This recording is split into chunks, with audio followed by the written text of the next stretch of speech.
Today, today we're going to start on a new topic, which is called test of hypothesis. I hope you guys watched the 3 videos. I asked you guys to watch um, the 3 videos I asked you guys to watch, which are on the course website. I hope you guys watched it. So I'm going to just briefly go through those the notes for the 3 videos. So these are the three. The first video is on test of hypothesis. So you have, and there are 6 elements for a test of hypothesis. The first one is the null hypothesis, which is the hypothesis to be tested. For example, the average weight of men in the UK is 70 kg. That could be a null hypothesis. And the second element is the alternative hypothesis. That could take one of these 3 different forms: less than, greater than, or not equal to. And the third element is the test statistic, which is a function of the data that is used to determine whether the null or the alternative hypothesis holds. And the fourth element is the rejection rule, which says whether the test statistic takes one of these forms, whether the test statistics is greater than k or less than k. And the fifth element is the rejection rule, which is defined as the set of all data in the sample space such that the rejection rule holds, right? Sorry, it's the rejection region, by the way. It's the rejection region where the is the set of all data belonging to the sample space such that the rejection rule holds, right? So that's the final element of test of hypothesis is acceptance region, which is the set of all data belonging to the sample space such that the rejection rule does not hold, right? Okay, now this is an important picture. Now, there are 2 possible outcomes that you can have at the end of the day. Either you reject the null hypothesis or you accept the null hypothesis. Okay, and and the state of nature can also take 2 possible values. That is, either h0 is false or h0 is true, right? So there are 4 possible outcomes. So if h0 is true,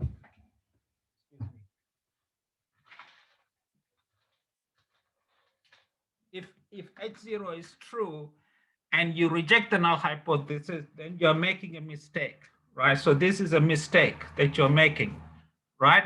Whereas if h0 is true and you're accepting the null hypothesis, then what you're doing here is a correct thing, right? And if h0 is false and you are rejecting the null hypothesis, then what you're doing here is the correct thing. And if h0 is false and you're accepting the null hypothesis, then what you're doing is not correct. So there are 4 possible outcomes, and 2 of them are the correct thing to do, and the 2 others are not the correct thing to do, right? So there are 2. The type 1 error is the event of rejecting the null hypothesis when it is true. So it corresponds to this. And type 2 error corresponds to the event of accepting the null hypothesis when it is false. So it corresponds to this event here, right? And it is impossible to minimize the type 1 or the type 2 errors, but impossible to eliminate. I mean, it's impossible to eliminate the type 1 or the type 2 errors. But what you can try to do is try to minimize the probabilities of type 1 and type 2 errors, right? Okay, the next page. All right, there's some notation here. This is alpha is the probability of type 1 error, beta is the probability of type 2 error, and alpha is also referred to as the level of significance of a test, right? All right, the second video I ask you guys to watch is the one sample test. There are four different tests. The first one is testing for population mean when the variance is known. The second is testing for population mean when the variance is unknown. The third is testing for population standard deviation. And the fourth is testing for population proportion. Okay. Of these, I'm gonna just briefly run through this. The first one, these are the rules for rejecting the null hypothesis in the case when you testing for population mean when the population variance is known. So here you are testing the hypothesis that the population mean is equal to a constant versus it's not equal to a constant, right? And here these are one-sided alternative. This is a two-sided test. This is a one-sided alternatives, right? And these are the corresponding rejection rules, right? And the next one, this is for testing for population mean when the population variance is unknown. So again, the three tests are the same, right? And the corresponding rejection rules are this one, and this one, right? Here, these are the statistics of the student's t distribution. I explained how to read them about a couple of weeks ago, you may recall. And S is the sample standard deviation, X bar is the sample mean, right? And this is the formula for the sample standard deviation, right? Okay, and next, this is testing for population standard deviation, right? Here you're trying to test whether the sigma population standard deviation is equal to something versus not equal to something. And these are one-sided alternatives, and these are the corresponding rejection rules. Here, S squared is the sample variance, and these three are these four are the percentiles of the chi-square distribution, which again I showed you how to read them about 2 weeks ago, right? And finally, these ones are testing for population proportion. So these are the three sets of hypotheses, and these are the rejection rules, right? And here X bar is the sample proportion, N is the sample size, and these three things are the percentiles of the standard normal. Again, I showed you how to read them off the table about 2 weeks ago, right? Those are the one sample test. Now, for the two sample tests, I'm going to consider once again four different tests. The first one is testing for equality of population means when the variances are known. The second is testing for equality of population means when the variances are unknown but equal. The third is the testing for equality of population means when the variances are unknown and not equal. And the fourth one is the testing for equality of population proportions. Matthew, yeah, you don't need to remember all these formulas. Matthew, you need to remember, if you go to the course website, Matthew, you will see a list of formulas you need to remember. So you don't need to remember all these formulas, Matthew. But if you go to the course website and if you click on the first link, you will see a list of formulas you need to remember. I will show them to you later, okay? I don't want to interrupt at the middle. I'll show them to you later, Matthew, okay? All right, the first one, this is, okay, this is testing for equality of population means when population's variances are known. So again, there are three different kinds of, this is the two-sided test, and these are the one-sided alternatives.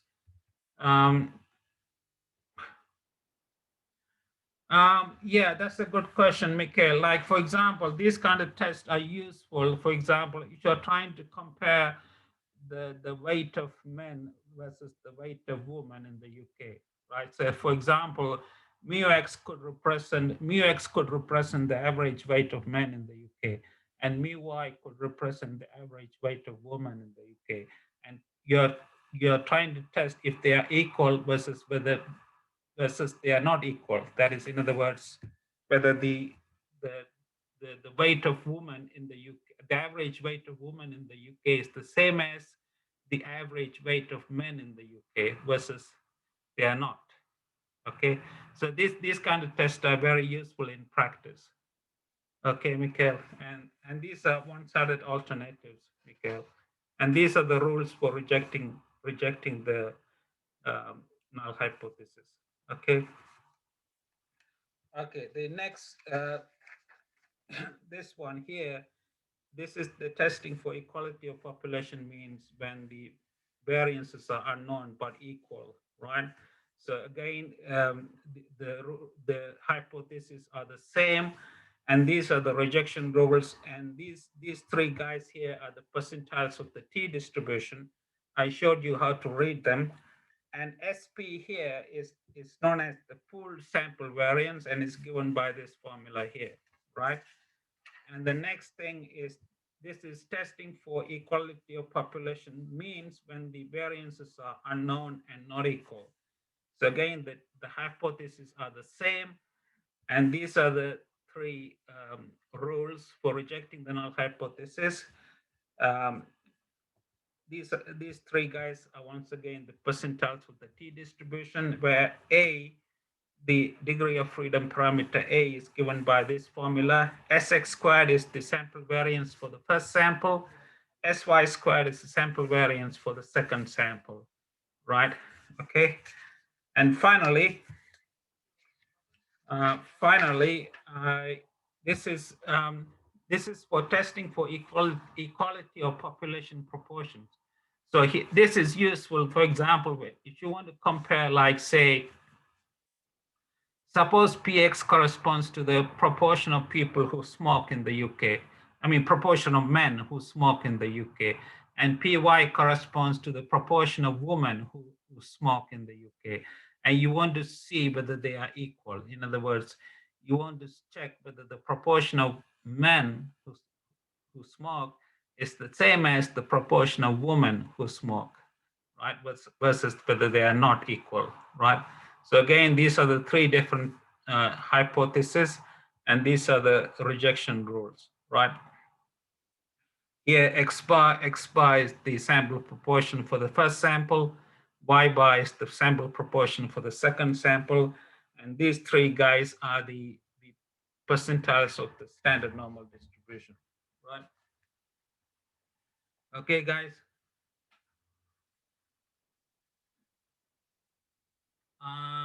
Vikram, there will not be our sessions on confidence interval, but if you need help on how to compute these, you can email me or you can contact me 24/7, Vikram.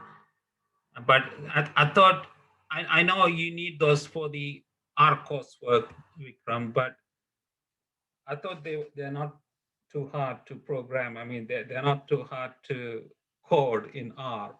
You know what I'm saying. So, but if you need help, Vikram, or if other people need help, please contact me 24/7. Okay, you know my details. Um, yeah, you're right. You can just use the project the rejection rule.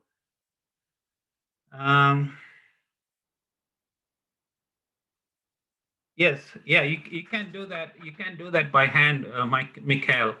You can. I mean, if you like, you can do the confidence intervals by hand, or you can also do the rejection rules by hand to see if the rule is satisfied or not. I mean, you don't need to use R to check if the rejection rule is satisfied or not. Okay. All right, guys. Okay, so these are the three videos I asked you guys to watch. And once again, my sincere apologies for the trouble that was. I mean, my computer had problems. I'm using somebody else's computer now. This is not my computer, so I couldn't get my computer working today for some reason. Right. Okay. Let's do some examples. Example one. Suppose X is Bernoulli with parameter P. Consider testing this versus this. Reject H0 if X is 1. Find alpha and beta. Right. Alpha. Remember, alpha is the probability of rejecting. Is the probability of type 1 error. Right. It's the probability of.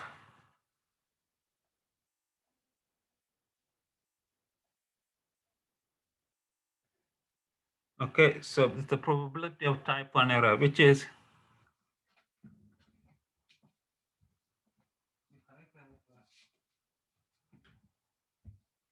So which is the probability of rejecting the null hypothesis when H0 is true. Okay. Now we reject H0 if X is equal to 1, right? And H0 is true if P equal to 0.5. Okay, now according to the Bernoulli distribution, I'm sure you guys remember Bernoulli, right? For Bernoulli, the probability that X equal to 1 is what? Do you remember that or not? Remember, P is equal to P, which is 0.5. So alpha equal to 0.5. Remember that X, I don't know, you should guys remember that X, you say that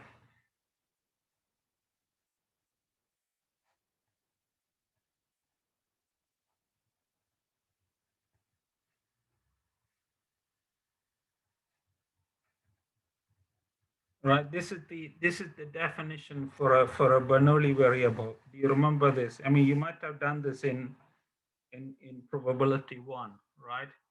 So that a Bernoulli variable takes two values, 0 or 1, depending on 0 with probability 1 minus p, 1 with probability p. So since p is 0.1, the probability x equal to 1 is 0.5.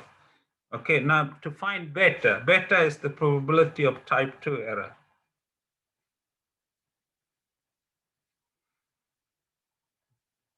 Beta is the probability of type 2 error, which by definition is the probability of accepting H0 when, right, when H1 is true.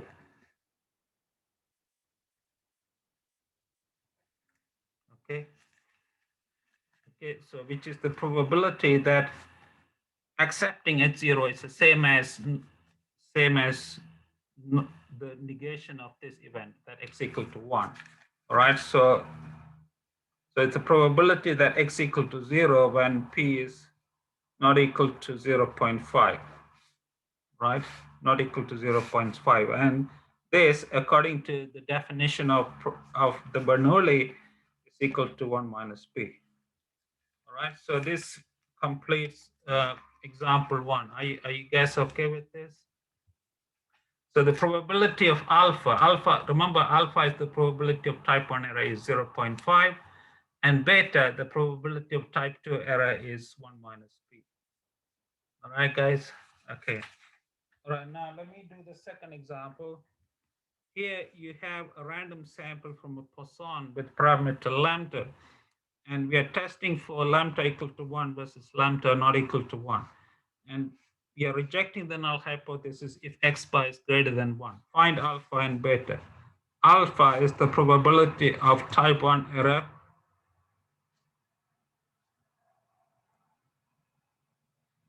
So it's the probability of rejecting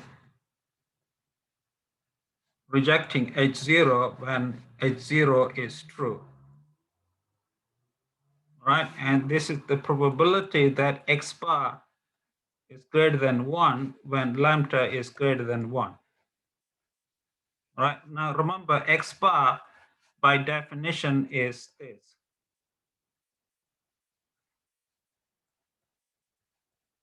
This is 1, okay?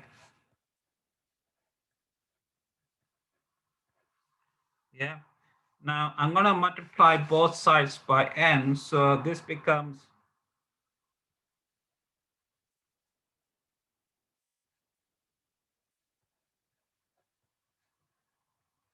right.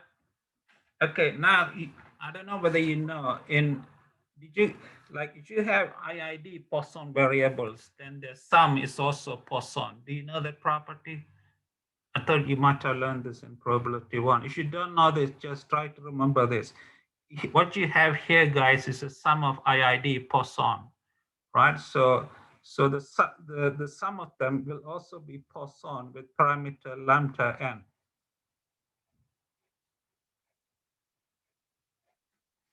right? So since lambda is equal to 1, this is the probability that the Poisson with parameter n is greater than n, right? So this is the given, of course, given that lambda is 1. I mean, we don't need the conditioning anymore, but so the probability that Poisson with parameter n is greater than n is simply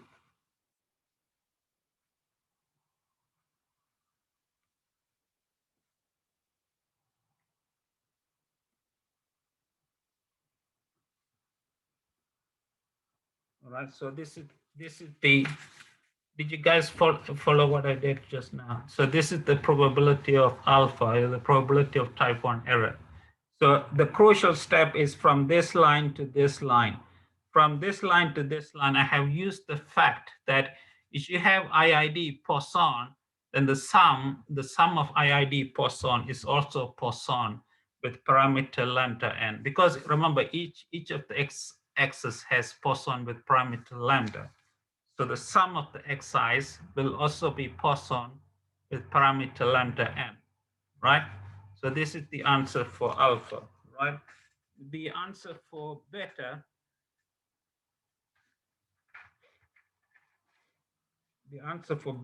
remember, beta is the probability of type 2 error.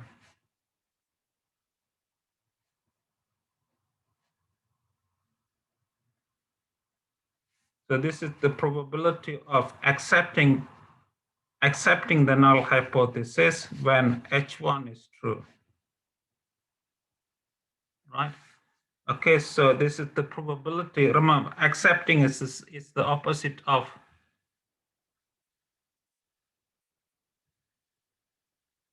how did you get from Poisson lambda to, okay, just I'll get back. Okay, the thing, my friend, because lambda is 1, okay, lambda n becomes n, right? We are conditioning on lambda equal to 1. So this guy is the same as Poisson n. And this, and the last step, Mikhail, the last step is infinity because you're looking for the probability that the Poisson variable is greater than n, my friend. So that probability is the sum from n plus 1 to infinity. Do you see? If something is greater than n, Mikhail, then it has to be n.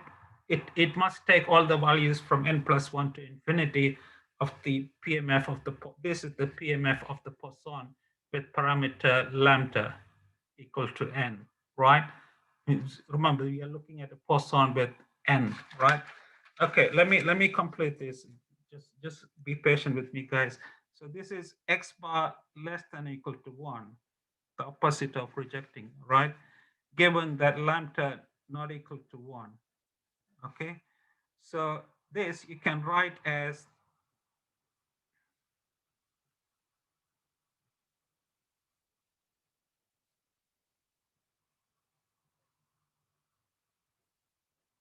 like this, okay? Now, if you multiply both sides by n, right, you get the sum of xi less than n, right, like this. Now, for the same, using the same reasoning, the sum of xi is Poisson with parameter lambda n, yeah, less than n. So it should be less than equal to that, okay. It should be less than equal to n, yeah. Now this probability here, guys, is equal to, you can write it as I from 0 to n, right, of a Poisson variable with parameter lambda n, which is lambda n to the power I e of minus lambda n divided by I factorial. All right, so this is the answer to beta, the probability of type 2 error. Okay. Vincent, are you okay, man? Well, I mean, H1 is true. Yeah, H1 is true. It's the same as saying that H0 is false. Yeah, Vince, I mean, what you're saying is correct, Vincent. Yeah, H1 is conditioned on the fact that H1 is true, which is the same as saying that H0 If H1 is true, then H0 must be false, Vincent. Do you get me? Do you get me? Hello, Vincent. All right, so are you guys okay with this or no? Hello, guys, talk to me. Are you